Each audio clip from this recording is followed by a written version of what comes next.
নমস্কাৰ মোৰ অন্য এটি নতুন ভিডিঅ'লৈ পুনৰ আপোনাক স্বাগতম জনাইছোঁ। এই কুৱেশ্যনটো আমাৰ যোৱাবাৰ এডিএৰি আণ্ডাৰত যি এক্সাম হৈছিল তাত আহিছিলে কুৱেশ্যনটো। চাই লওক কি কৈছে।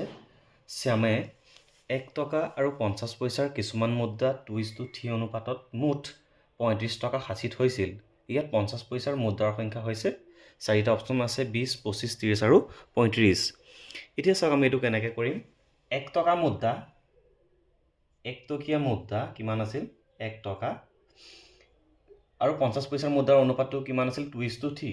ধৰি লৈছোঁ 1 টকা বা 100 পইচা 100 পইচা মুদ্ৰা কিমান আছিল 2x টা। চাই ল'ব কেনেকৈ কৰিছোঁ 2x টা। তে 100 পইচা মুদ্ৰা কিমানটা আছিল 2x টা আছিল। আমি জানো যদিহে ধৰি লৈছোঁ 10 পইচা মুদ্ৰা দুটা আছিল তেনেহ'লে মুঠতে কিমান টকা হ'ব 10 পইচা আছিল 10 পইচা আৰু কেইটা আছিল ধৰিছোঁ দুটা তেনেহ'লে 10 দুগুণ কিমান পইচা হ'ব 20 পইচা হ'ব টোটেলটো নহয়নে।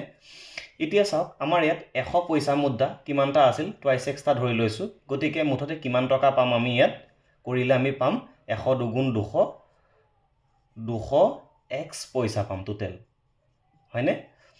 ঠিক সেইদৰে আমাৰ এইটো কি আছে 50 পইচাৰ মুদ্ৰা কিমান আছে 2:3 আছে যিহেতু 1 টকা আৰু 50 পইচা গতিকে 50 পইচাৰ ধৰিম মই 50 পইচাৰ মুদ্ৰা কিমান আছিল ধৰি লৈছোঁ 3x টা আছিল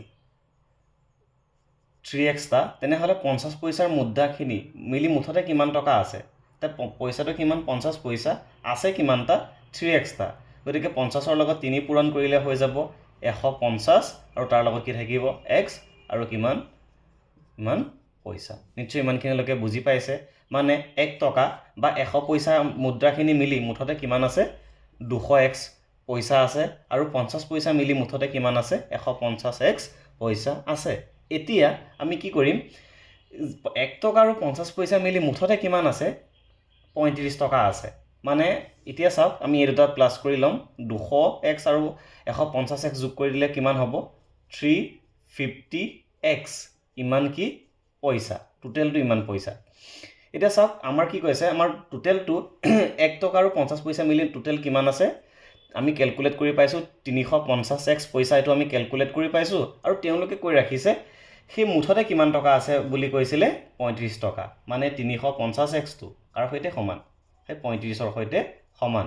কিন্তু ইয়াত চাব 350x কি হৈ আছে এইটো পইচা হৈ আছে কিন্তু 35 টকাটো কিহত 35 টকাটো আমি 35 বুলি লিখিব নোৱাৰিম আমি কিহলৈ লৈ যাম পইচালৈ লৈ যাম গতিকে 35 টকা মানে কিমান হ'ব 3500 পইচা মানে ইউ এতিয়া পইচাত আছে ইউ পইচাত আছে।